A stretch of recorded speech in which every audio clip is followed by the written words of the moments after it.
बाकी सभी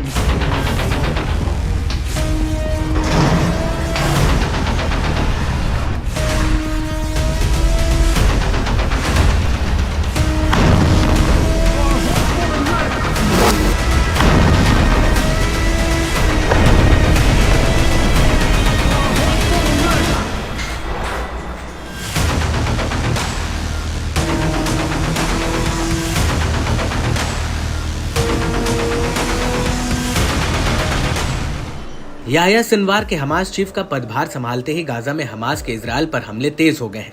गाजा के हर कोने से हमास लड़ाके आग बरसा रहे हैं। हमास लड़ाके घात लगाकर भीषण बमबारी से इजरायली बलों को दहला रहे हैं। इस्माइल हानिये की हत्या से तमतमाए हमास लड़ाके लगातार प्रतिशोध की आग में जल रहे हैं, जिसका सीधा असर गाजा में इजराइल के खिलाफ चल रहे ऑपरेशन में झलक रहा है। इजराइल के गाजा ऑपरेशन को विफल करने के लिए लड़ाके खतरनाक से खतरनाक हथियारों का इस्तेमाल कर रहे हैं। कई मौकों पर सीधे हमले कर इजराइल को तगड़ी चुनौती दी जा रही है। इस कड़ी में हमास के खूंखार मिलिट्री विंग अल कसम ब्रिगेड ने गाजा के दक्षिणी शहर रफा में इजरायली सेना पर घात लगाकर जमकर हमले किए। लड़ाकों ने घात लगाकर किए हमलों में 2 नौमेर पर्सनल कैरियर को नष्ट कर दिया। इस दौरान लड़ाकों ने गुरिल्ला एक्शन डिवाइस और 2 अल यासीन 105 गोले का इस्तेमाल कर इजराइल को बड़ा झटका दिया। समूह की ओर से जारी वीडियो में देखा जा सकता है कि एक लड़ाका घात लगाकर टैंक को उड़ा देता है। दावा है कि इस धमाके के दौरान इजरायली बल टैंक में ही मौजूद थे। इससे कई इजरायली सेना के जवानों के हताहत होने की खबर है।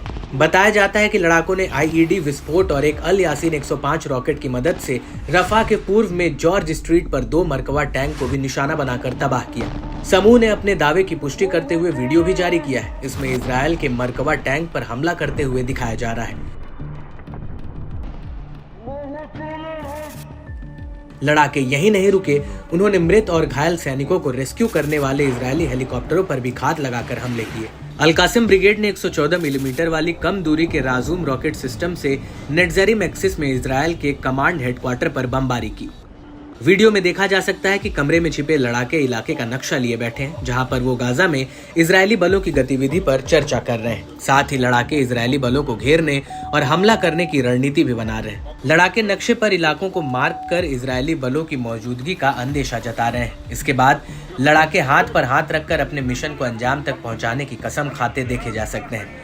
अल कसम लड़ाकों ने रफा के पश्चिम में स्वीडिश इलाकों के पास घोल राइफल का इस्तेमाल कर इजरायली सैनिक पर सफलतापूर्वक हमला किया। अल कसम ब्रिगेड ने दावा किया कि यह हमला हमास कमांडर इस्माइल हानिये को श्रद्धांजलि देने के लिए किया गया था, जिसकी ईरान की राजधानी में मिसाइल हमले में हत्या हुई थी। हमास ने अपने ताज़ा बयान में दोहराया कि इस्माइल हानिये की शहादत सिर्फ उसकी ताकत और अपने रास्ते पर आगे बढ़ने के दृढ़ संकल्प को बढ़ाएगी। ये देखते हुए कि उसका खून प्रतिरोध की आग को जलाएगा, इसकी तीव्रता में और ज्यादा इफाजा होगा। गाजा में हजारों फिलिस्तीनियों ने हमास के पॉलिटिकल ब्यूरो चीफ को याद किया। इसके अलावा फिलिस्तीन के बाकी प्रतिरोधी समूहों ने भी अलग अलग मोर्चों पर इजरायली बलों पर हमला कर मुश्किलें बढ़ाई हैं।